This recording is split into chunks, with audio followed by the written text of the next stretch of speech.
I make no apologies when I keep banging on about the importance of us being followers of Jesus and following Jesus. Make no apologies for that. But I want us to look at it a slightly different angle tonight. And you'll see when I come to the reading that I'm thinking about Jesus coming to us. And that's what the theme of this evening is. Not us following Jesus, though that's important, but how Jesus comes to us. And it's Matthew 14, 22 to 33. Jesus walks on water. Immediately, Jesus made the disciples get into the boat and go on ahead of him to the other side, while he dismissed the crowd. After he had dismissed them, he went up on a mountainside by himself to pray. Later that night, he was there alone, and the boat was already a considerable distance from the land, buffeted by the waves, because the wind was against it. Shortly before dawn, Jesus went out to them walking on the lake. When the disciples saw him walking on the lake, they were terrified. "It's a ghost," they said, and cried out in fear. But Jesus immediately said to them, "Take courage, it is I. Don't be afraid." "Lord, if it's you," Peter replied, "tell me to come to you on the water." "Come," he said. Then Peter got down out of the boat, walked on the water, and came towards Jesus. But when he saw the wind, he was afraid, and beginning to sink, cried out, "Lord, save me." Immediately Jesus reached out his hand and caught him. "You of little faith," he said, "why did you doubt?" And when they climbed into the boat, the wind died down. Then those who were in the boat worshipped him, saying, "Truly, you are the Son of God." I don't know if you've heard of, I've forgotten his name now. Anyway, he was a missionary to the, he took Bibles to the Eastern Bloc. And I've forgotten his surname, his name. Yeah. I've actually heard him speak as well. But somebody. Yeah. Yeah. Well, this brother was telling us when we were in Germany and he was on his way. Brother Andrew. Brother Andrew, that's him. Thank you, Pat. I know I'm getting old because I had this all in my head and then suddenly, bang, gone. I've nearly called him Brother Lawrence, but his Brother Lawrence was somebody else. But Brother Andrew was telling, when he often told the story of how he would go to the persecuted church and take them Bibles, and sometimes they would have services, but they would be in secret. And he told us about a time when he spent down by a lakeside in the middle of the woods, and they sang this, but obviously in Russian, not in English. But he was saying that how that affected him, and I think that hymn is really good because this is God praising God. "Then sing my soul, my Saviour God, to thee, how great thou art." And the way he told the story, he was saying that these people often met, and they met in fear because somebody could come in and they could take them, and suddenly they would be taken off to prison, or worse. And yet they were able to sing words like these and bring praise to God in the difficulties. As I think I said last time I was here, I've been going back over the 2020 services that we had when we were online, and when I was in Hawkhurst this morning, and the Hawkhurst didn't go online. In fact, only one of them has got a computer. So they're not very IT down there. But I used to send them by mail every week the orders of service and the notes for the service. And what I've tended to do over recent months is to go through some of these services and expand them and put them into, add extra hymns, because we were only doing 2 or 3 hymns online, and looking at them. So it's good to think that this piece, a chap called Jeff Staddon, wrote a comment on Matthew 14, and he wrote it during the lockdown in 2020. Trepidation or hope. Why did Jesus send the disciples away first and the crowds later? Against the strong winds, the disciples worked in vain with trepidation. When Jesus turned up on that dark and stormy night, they were terrified. Do we work today with trepidation or hope that Jesus turns up? So we've got Jesus, I'm thinking about tonight, about Jesus coming to us. But to put it into context, it says immediately. Immediately, Jesus made the disciples get into the boat. Immediately after what? Anybody remember the story? Immediately precedes it? It's the feeding of the 5,000. Yeah. So this wonderful, fantastic thing has happened. You know, and there's this sense and this presence of God. But immediately, he sent the disciples away. Now, I don't want to sound heretical, but I'm wondering how much the 5,000 men, and plus all their families, had really taken in what was happening.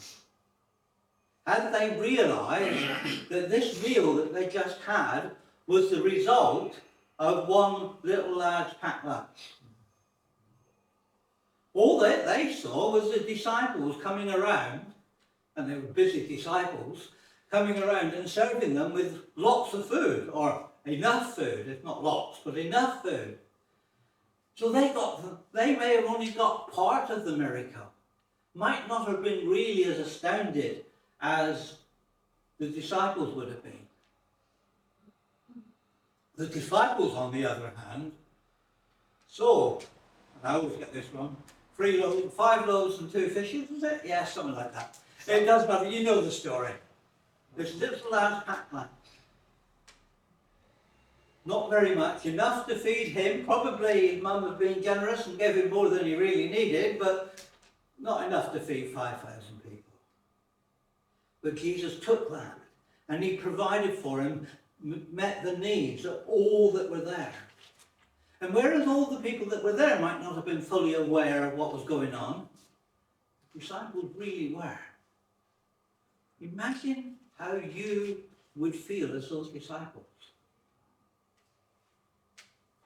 You know, as I'm thinking about it, the hairs on the back of my head are starting to twitch because, you know, it's quite astounding, isn't it? This is something miraculous, but more than miraculous, if you get what I mean, if you can have more than miraculous. But the disciples are there.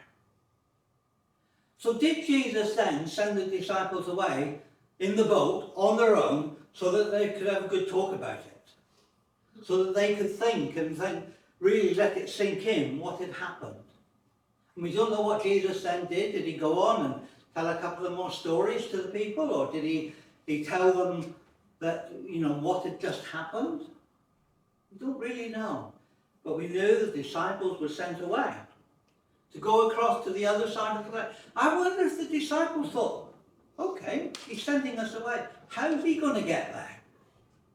Because a good old walk, in fact, it's a good old walk. They've been on the lake for quite a while.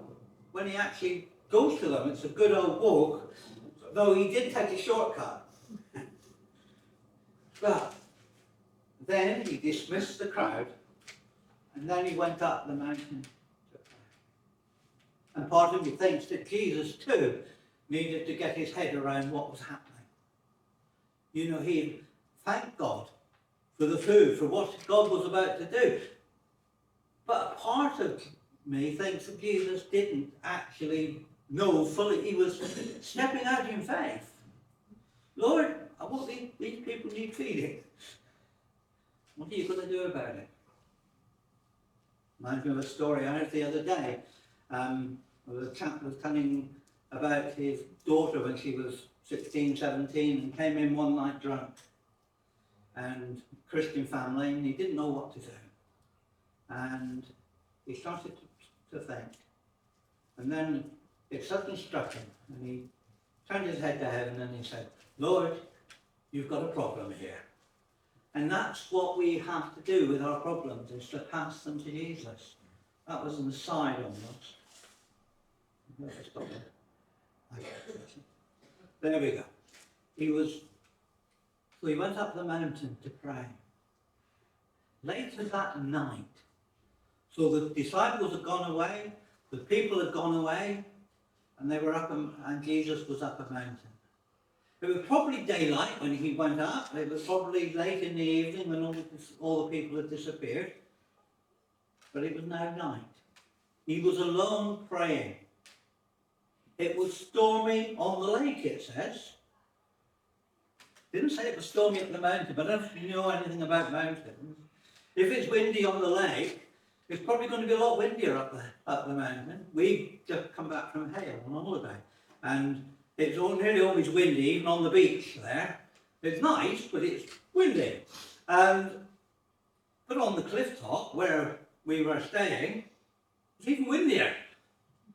And I bet it was the case there. It was stormy on the lake. Jesus is praying in the midst of the storm.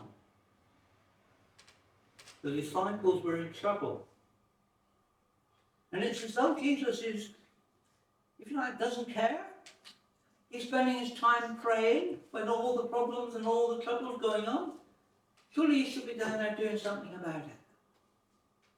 But no, he continues to pray. And it looks like it's quite a while we're up that mountain, because then we have the next part of the story. Shortly before dawn. That's the old tale, isn't it? It's always darkest before the dawn. And that is true here. Shortly before dawn, Jesus comes down that mountain. I don't know how long it took him to get up and get down, but he comes down the mountain. I don't know about you, but I bet he was praying on his way up and praying on his way down as well, because I'm sure he didn't stop praying, talking to his Father. And the disciples were in trouble. So I suspect that he might have been putting a bit of a move on when he came down the mountain. He might have been in a little bit of an hurry. And shortly before the dawn, he comes to them. I remember some years ago and getting a map and saying how far, it was from one end to the other of the Sea of Galilee. It's quite a distance. It's a long walk to go around the side of the Sea of Galilee. Not quite as scary as going across it, I'm sure. But now, he comes to them. He comes to the disciples, where they are, in the boat, scared out of their wits, not knowing what to do. And in their fear, they didn't recognize him. We'll tell a slightly funny story now, but it helps us to understand how we don't always recognize what God is about. I've probably told it before, so forgive me if I have. But there's this chap, there's floods in the town, and he's a Christian man, and he sees the water coming down the street, and he thinks, wow, what am I going to do? I know, I'll pray. And as he prayed, he felt God saying to him, I'll save you. And so, a bit later, the police come along, and they're using their megaphones, and quite a while ago, and they're in their Land Rovers, coming down the streets.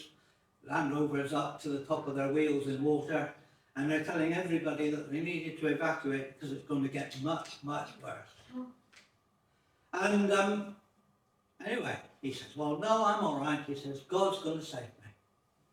Well, a few hours later, the RNLI come along. Now, when you're inland and the RNLI come along with their boats, you know you're in trouble. And anyway, they come along and they're taking people, the ones who didn't get out after the first shout, they're taking them onto the boats. And they get to this chap who's by this time upstairs, leaning out of his bedroom window, and they say, come on, it's time to go. And he says, no, it's all right, God's going to save me. Well, a few hours later, he's on the roof, hanging onto the chimney, and he sees a little dot coming towards him, and it's a helicopter, rescue helicopter, and they shout down, and the man comes down on the winch, the winchman comes down and says, right, I'm taking you up. He says, no, God's going to save me. Well, the chap said, well, I can't take you by force, and so back up he went. Sometime later, this chap is at the pearly gates, and he's looking at St. Peter, and St. Peter says to him, welcome. He said, yes, but God promised to save me. Well, St. Peter looked down and said, what more do you want? A police Land Rover, an RNLI boat, and an helicopter? You see, we fail to see God in action. Got nothing to do with really Jesus coming to them on the water, but how often do we fail to see God providing our salvation or providing a way out of something? You see, look, I said I'd go back to Friday afternoon. We had a garden party at Judy and Chris's, and I was talking to Judy Julia during the week, and I was talking to Judy on Thursday, and I was put on one of the ones that was put on tarpaulin duties, because we were half expecting that even if it was dry, because it looked at that point by Thursday that we'd probably have a little bit of a dry spell Friday afternoon, but not much of one. And so we were looking at that, and a few of us were put on tarpaulin duties, and I was asked if I would help usher people inside, and we put some, wasn't needed. It was a glorious afternoon.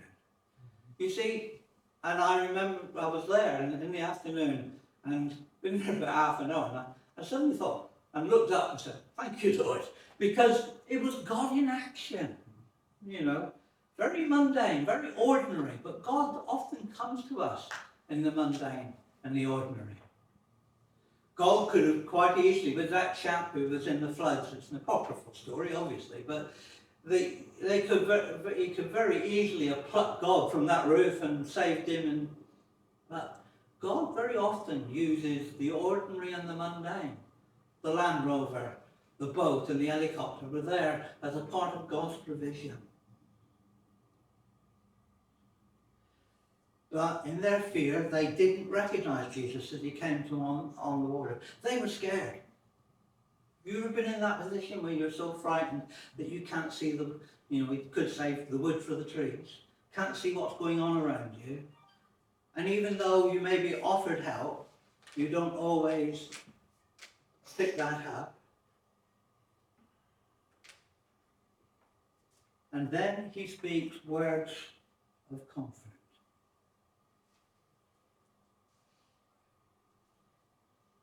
Take courage. It is I. Don't be afraid. Words that they would be familiar. Think of other times in Scripture when Jesus speaks to people. Mary in the Garden of Gethsemane. Mary. That's all he said to her. And everything was fine.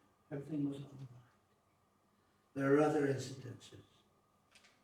Don't be afraid. Now they were hardened, seasoned fishermen. And they were afraid. Because there was something to be afraid of. They could quite easily have drowned. And there they are in the dark of night, just before the dawn. And then he speaks words of comfort, and Peter still doubts. He says, can I come to you, Lord? And yeah. Lord, if it's you, call me to come. And Jesus said to Peter, come. Now, Peter gets bad press about this, doesn't he? He gets out of the boat, he takes one look at the water, and he starts to sink. But I defend Peter every time, because where were the other 11? They were back in the boat, weren't they? Yeah. They were back in the boat. They they weren't they didn't get out, but Peter, when Jesus said come, he went. So Peter responded to God, responded to Jesus, and he took that step of faith. Yes, he wobbled a bit, and he started to sink, but Jesus reached out and drew him to himself.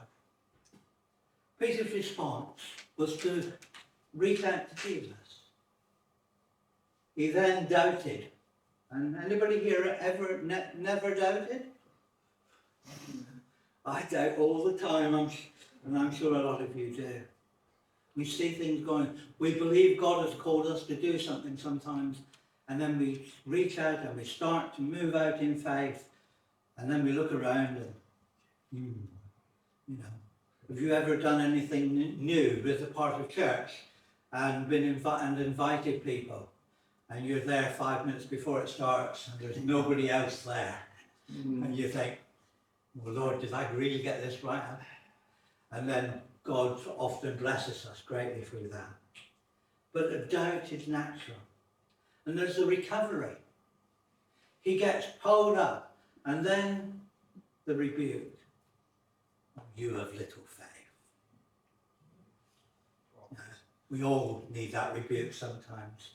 But that's part of the course, isn't it? It's how we learn, by making mistakes, by doing the wrong things sometimes. And then they're back in the boat, and all is calm. The other story with Jesus in the boat and in the middle of the storm, and Jesus speaks to the wind, peace, be still. There's none of that here. Jesus gets into the boat with Peter. I bet Peter was first in. And they get in the boat, and there they are. It's all calm, and it's secure. It's security back in the boat. Why is it secure? Why does it feel safe? Because Jesus is there. Jesus was not there with them in the storm, but now he's there with them, and they're safe and secure. And it's interesting to note the disciples' response on seeing Jesus. They worshipped him. Truly you are the Son of God. How is our response to things? I said to you just now that on Friday afternoon I was provoked into giving thanks, to worship, if you like, because that was a due response.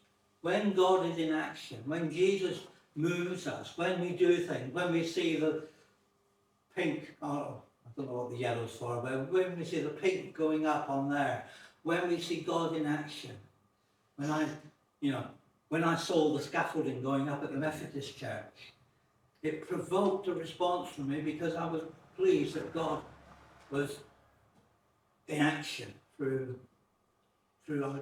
our church. I'll rejoice at the end of that. Right, that's it. Beginning of the week after, when the scaffolding comes down. But God is in action in lots of different ways. Times when we need to give thanks. When the kids go back to school in a few weeks, God will be with them. Be with us too. Parents particularly, they might mop their brows slightly, but no, it'll be good. But God is in all of those things. And we need to recognise that. Learn to see God in the ordinary, as well as in the miraculous. Yes, the story we have here is a miraculous one of Jesus coming walking on water. You don't see that very often. But God is in action in so many ways, at so many times. How things come together. I'm not sure what Brian would think, but Brian Barton with the family pantry. And I don't think it's no confidence, but he wrote to the Tunbridge Marling and copied me into the email saying, can I use the car park at the back for about 5 months? And I responded to both and said, we're hoping to be able to, that the car park won't be in use for 3 or 4 months in the coming year, and the rest of the year. But I'm sure that we can sort something out. And I think for Brian, being on the front is far better than being on the back. Pam's Pantry's moved temporarily, and it is temporarily. But, so those are little things, and you see God in action. And it's good to be able to be a part of community, to help people out. And yes, it's good. So when has Jesus come to you? Think about it for a moment. What situation recently have you recognised that Jesus has come to you? Might be a simple thing, like I was saying about the weather on Friday, or the number of people here yesterday. Very lucky. Even in the water. But yes, it's God is in action, and we need to recognise that. We need to reflect and to worship. And God comes to us because of His love for us. We're going to sing.